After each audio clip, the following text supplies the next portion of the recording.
just got off the phone with an executive in a government agency that I've been coaching for a long time. I'm coaching a team of executives in a large agency. And one of the things that I'm working on with her is what we call meeting overwhelm. If you look at her schedule, and I'm sure a lot of you can relate to this, she is just packed back to back with meetings. And so what I did was I created a series of questions for her to ask when she's looking at the different meetings that she's being asked to attend. Is she really needed at those meetings? And I'll go ahead and I'll put those questions in the comments. So she went ahead and she applied this process that I created for her. And what she discovered, which I wasn't surprised at, is that she really isn't needed at half the meetings that she's going to.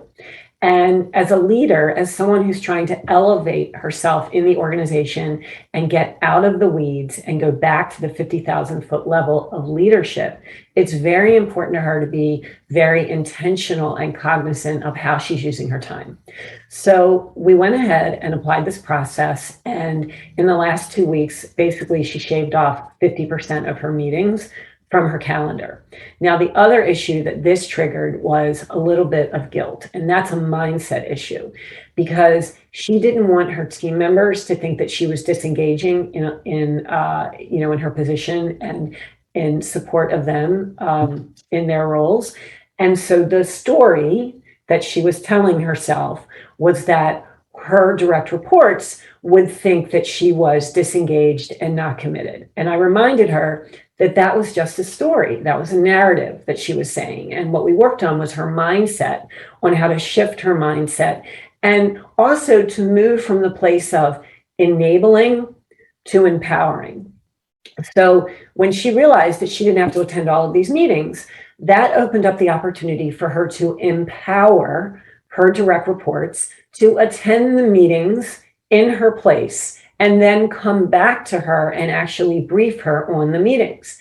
And what that did, when I gave her the language to show her team that she trusted them, and that was the language that she used, that she trusts them to go to the meetings in her place and then come back and brief her, they felt so empowered. It literally shifted the culture of the team. So I'm sharing this with you to make you and give you an opportunity to think about, number one, how are you really using your time? And do you really need to be in all of the meetings that you are attending? And again, I'll put the questions in the comments so that you can see what questions my client is now asking. The second thing I want you to think about is the difference between management and leadership. As a manager, she was in the weeds with her people. As a leader, she needs to be at that 50,000 foot level.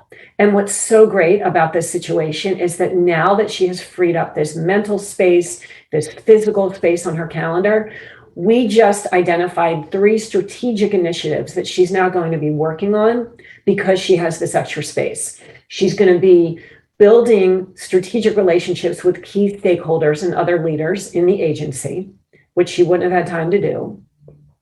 She is going to be looking at her positions on her team from a 50,000 foot level now and figuring out if she needs to restructure anything based on how things changed during COVID.